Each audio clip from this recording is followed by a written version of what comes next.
नैन को जब पता चलता है कि उसके साथ में सूर्य को मारने के लिए कोई और नहीं बल्कि उसकी माँ ही सारे षड्यंत्र रच रही है, तो यहाँ प्रॉब्लम्स काफी ज्यादा क्रिएट हो जाते हैं, क्योंकि जो आत्मा उसे दिख रही थी वो एक मिथ्या थी, झूठ थी, जो सिर्फ और सिर्फ यहाँ नैन को भी मारने की कोशिश करती है। और यहाँ से जो प्रॉब्लम्स क्रिएट होता है ये बेहतरीन भी है, क्योंकि जब गुरुजी से परमिशन लेकर के ये परी महल आती है तो देखो इसकी फैमिली तो यहाँ सपोर्ट कर रही होती, हालांकि काफी लोग डर भी रहे होते हैं कि ये जब परी महल जाएगी तो इसके साथ क्या होगा ये कोई नहीं जानता। सूर्य तो साफ मना कर चुका होता है कि वो लड़की यहाँ नहीं आनी चाहिए। हालांकि जब घर पे होते हैं लोग, डाकू रानी को पता चल चुका होता है कि शादी हो चुकी है, तो वो इस चीज के जश्न मनाती है कि अब सूर्य को मारने के लिए मुझे ज़्यादा समय नहीं लगेगा। लेकिन इसे डर है कि जो कवच है वो कहीं आकर के यहाँ इसे मारने से रोक ना दे। लेकिन मज़ेदार चीज़ें तो यहीं से पता स्टार्ट हो जाती है, क्योंकि जब गुरुजी को भी पता चला होता है कि असलियत में ललिता जो है वो देखो वो दुश्मन नहीं है सूर्य की, लेकिन सच्चाई कुछ और ही होती है। सबसे बड़ी दुश्मन जो उस आत्मा की जो इसकी माँ होने का एक सबूत पेश करी होती है कि मैं ही सूर्य की माँ हूँ,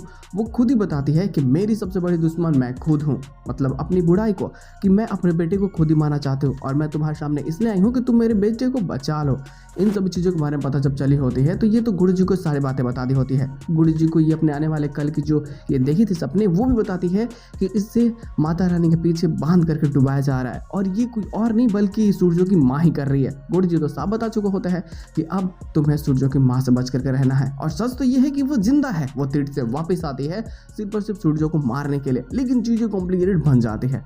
जैसे अब आती है परी महल, अंदर ये जा नहीं पाती, बाहर इंतजार कर रही होती है। लेकिन जब ये उस परी को देखती है जो परी इसके सपने में आती है, तब इसे पता चलता है कि आखिरकार माजरा क्या है। दरअसल इस घर में और भी लोगों की शादी हुई थी, लेकिन सारी की सारी पत्नियों को किसी ने अगर मारा है तो वो सिर्फ और सिर्फ सूर्य की माँ ही नहीं है और डाकू रानी है। तो देखो इन सब चीज़ों के बारे में जब उसे पता चलते हैं तो काफ़ी सारे आत्माओं के राज रहस्य उसे पता चल जाते हैं, और फिर वो यहाँ सर्वाइव करने के लिए एक नई प्लानिंग बनाती है। सूर्य का जो कवच बन करके यहाँ रहने की कोशिश करती है, सिर्फ और सिर्फ वो इन दो औरतों पे नजर रखती है, डाकू रानी और सूर्य की माँ पे, ताकि वो इनके आने वाले चाल के बारे में पता कर सके और सूर्य को और खुद को भी बचा सके। लेकिन ये सूर्य की माँ के चाल में फंस चुकी होती है और अब यहाँ से इसे निकलना लगभग नामुमकिन है। तो इसकी जान तो जाएगी ही, लेकिन ये खुद को कैसे बचाती है ये ज़्यादा मजेदार होने वाली है शो लाइन, और काफ़ी बेहतरीन भी, क्योंकि अब सूर्य भी खुद को बचा नहीं सकता। उससे जो लगता है कि उसकी माँ उससे बहुत ज़्यादा प्यार करती है, जो दुनिया की सबसे अच्छी माँ है, उसे पता नहीं है कि उसकी जान की